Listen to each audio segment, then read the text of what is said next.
Hi friends, I am back. I took a brief hiatus there for a minute. I was reevaluating kind of what direction I wanted my coaching business to go. Things have been amazing, a lot of new clients coming in, things have been crazy.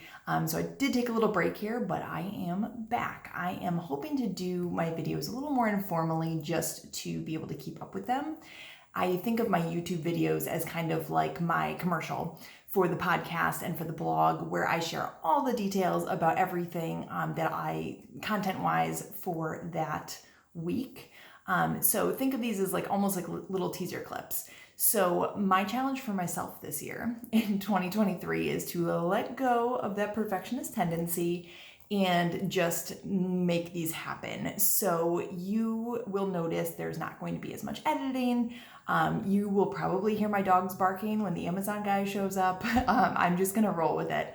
So just know I'm a busy mom too, trying to keep two businesses together and really wanting to support other moms. At the end of the day, that is my biggest goal. So let's dive into today's topic. So this week I am focusing on my personal growth plan for 2023. And again, if you want to read more about this, you can check out the link in the video description where you will find a blog post that goes into this in way more detail, and also my podcast episode if you would rather listen to it. But I thought I would give you just a little taste of what I am going to be working on this year. Now, the reason I don't want to get too detailed with this is because I did get very detailed with this in my recent workshop, which is creating a personal growth plan that will change your life in 60 minutes or less. You can find that on my website or linked below. That walks you through my entire personal growth plan process. And it shows you for the next 12 months exactly what you can do to reach your personal growth goals, which is really exciting. I hope you'll check it out. But let's dive into my plan for myself for 2023. So I like to focus on the quarters when I think about my personal growth plan. And I like to first think about what habits do I want to have in this quarter to grow and to help myself as a person. So for the first quarter this year, I was focused on 10,000 steps a day. For Christmas, I got a Fitbit, which I love, and I swear by, I'm a numbers girl. So whenever I have data that I can monitor, I am super motivated and it helps keep me accountable, which is great. So 10,000 steps is really important to me. I also live in New England, so while we've had a pretty mild winter, I really have to force myself to get out of the house. It's cold, and force myself to get those steps in and to stay in the best shape that I possibly can during these winter months. So that was one of the habits that I'm focusing on in quarter one. The next habit that I am focusing on and struggling with, if we're being honest right now, is my early wake ups. So I used to be the early wake up queen, used to be being the key word. When I was a full-time teacher, I would wake up at 4 a.m. to work on my personal growth and all the things. During the pandemic, I went back to it to start writing a book, and it's kind of ebbed and flowed in different seasons of life. Right now, my goal is to be back to 5 a.m. wake ups. I work at home now, and so I don't have quite the same rush to get out the door by 7 a.m. So 5 a.m. feels comfortable. However, I just got back from a personal retreat in Florida, which I just allowed myself the rest and the recharge time. So working on getting back to that 5 a.m. wake up habit. And then that last habit that I really want to focus on in quarter one is an afternoon workout, which I've never done before. I was reading recently Ben Meir. I found him on Instagram. Sunday Systems, I feel like, is his handle. I can check it and link it in the video description if you're interested. But he did a really cool Sunday newsletter about working out in the afternoon, in addition to your morning workout. I always work out in the morning. It's just easier for me to make sure I get it done. And he suggests, instead of like a coffee at lunch or something like that, doing like a HIIT workout to basically raise all those good hormones in your body and get you fueled up for a productive afternoon. So I thought that was a really cool idea, and I'm going to be diving into that throughout the month of March. So when you're viewing this, it'll be about mid-February, and those are the habits that I've been focused on. When I work on my personal growth plan, I focus on habits, but I also focus on different system every quarter. So this quarter one, I am focused on my winter protocol. So I struggle, and I have struggled for years, with seasonal affective depressive disorder, undiagnosed. I have talked to my doctor about it, and it's just living in New England. I struggle with darkness. I'm a photographer. I need the light. So I have been working really hard in quarter one on my winter protocol. So this is a system that helps me sort of overcome my seasonal affective depressive disorder. I have a list in my map book of things that I need to do to kind of hold myself accountable for my mental health and for getting myself out of the house and doing what I need to do to be the best version of myself. So some of those things are like 10,000 steps, drinking my water, doing my workout, no TV until a certain time of day.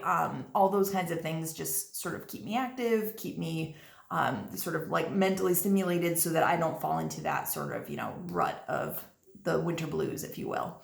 So that's the system that I'm going to be focusing on in quarter one. And I am actually going to be sharing with you a few episodes from now. I'm going to actually share with you the page in my notebook that has the winter protocol so you can see it if you're interested. So be sure to subscribe so that you don't miss that. And then finally, the last area of my personal growth plan is the different passion areas that I'm going to explore. So I will get into this in a future episode, but for this quarter, I am going to be focusing on nutrition. Nutrition is I always know it's my problem. Like, I've gotten the workouts consistent. I know what I need to do. I just don't want to do it. I like chocolate. I like sugar, all those things.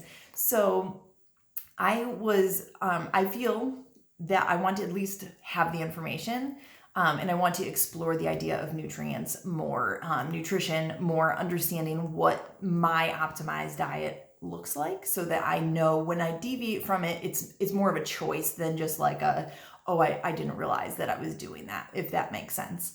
So that's sort of the passion area or the personal growth area that I'm going to focus on overarching in quarter one. So that sounds like a lot. Let me preface with, I really focus on one habit a month. I focus on one system a quarter, and I focus on one passion area a quarter. So if you think about it like that, I'm sort of zooming in. In the next episode, I'm going to be sharing with you my goal notebook that I started this year instead of Power Sheets, to help kind of just track my progress and see how things are going a little more continuously throughout the year instead of waiting like till the end of the quarter to check in or whatever. So I'm very excited to share that with you. So my personal growth plan, one of the reasons I love it is because it helps to keep me accountable. It gives me a system to follow and sort of those step-by-steps, which it helps me. If it doesn't help you, that's totally fine. But I'm a planner. I love to plan, and I love to have a plan that I can follow. My map book is so crucial to this process. And if you don't know what a map book is, it's my Make a Plan book, and you can find the link to the setup guide in the video description. It is by far my most popular download. So many moms, I've had 46 moms in the last week download their setup guide to get started, which makes me so happy because your map book is really the secret sauce to making your personal growth plan work.